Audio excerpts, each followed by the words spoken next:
संघटनेचा सचिव या नात्याने सर्व उपासक आणि उपासिकांना माझी या समर्पण कार्यक्रमामध्ये विनंती आहे की आम्ही पुढल्या वर्षी सुद्धा असा धम्मसंस्कार शिबिराचा कार्यक्रम घेणार आहे, कारण की आम्हाला 7 वर्ष कार्यक्रमाला झालेला आहे, हे 8वं वर्ष आहे.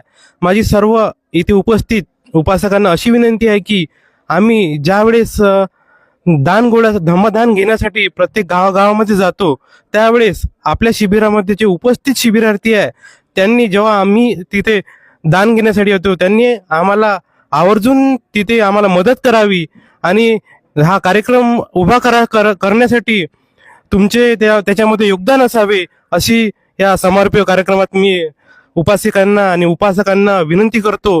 तसेच आमचे पूजनीय भदंत धम्मसेन यांनी 5 दिवसीय धम्मसंस्कार शिबिरामध्ये योग्य असे मार्गदर्शन केले. त्यांच्या मार्गदर्शनाचा लाभ घेतला.